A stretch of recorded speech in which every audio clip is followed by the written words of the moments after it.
यदि किसी भी देश को आंतरिक रूप से कमजोर करना हो, तो अगर हम उसके अर्थव्यवस्था पे चोट डालें तो वो देश कमजोर पड़ जाता है। और अगर हम उस देश के सेनापति को ही नष्ट कर दे या मार दे तो देश पूरी तरह विकलांग हो जाता है। ये मैं नहीं कहता, चाणक्य ने कहा। चाणक्य जो भारत के अर्थशास्त्र के पिता के रूप में जाने जाते हैं, उन्होंने कहा था कि अगर किसी भी देश को अगर आंतरिक रूप से कमजोर बनाना हो तो सर्वप्रथम आप उस देश की अर्थव्यवस्था को खराब कर दो, जो कि आज के संदर्भ में देखने के लिए मिलता है। जैसा कि स्थिति हमारे देश में हो चुकी है, चाहे वो कोरोना हो, चाहे वो ओमिक्रॉन हो, जैविक हथियार के तौर पे आज हमारे देश की अर्थव्यवस्था को खराब करने की पहल कर दी गई है। ये हमारे देश के साथ नहीं, हालांकि बहुत सारे देशों के साथ ऐसा हो चुका है। एक बहुत बड़ा षड्यंत्र। इस वीडियो को आगे बढ़ाने से पहले मैं अपने देश के सीडीएस यानी चीफ ऑफ डिफेंस स्टाफ हमारे विपिन रावत को शत शत नमन।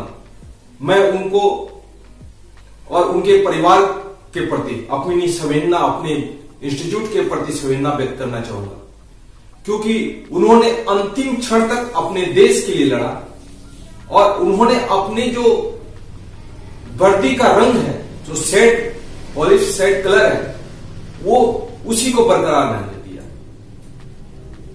हमारे देश का एक दूसरा भी पहलू, जहां पे हमारे देश के आंतरिक लोग ही देश को कमजोर करने जा रहे हैं।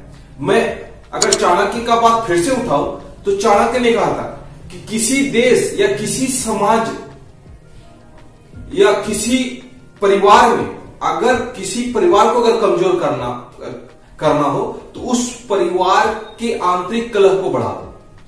आज भारत की स्थिति ऐसी हो गई है कि घर के लोग ही हमारे ऐसे विभीषण रूपी समय पे व्यक्त कर रहे हैं, अपने आप को पेश कर रहे हैं, जो ये दर्शाता है कि हमारे देश में बहुत सारे छोटे छोटे टुकड़ों में षड्यंत्रकारी उपस्थित हो गए, जो नहीं चाहते कि देश का विकास हो। अगर वे अपने कार्य में पूरी तरह सफल हो जाए तो भारत अपनी योग्यता को कभी सिद्ध नहीं कर पाएगा।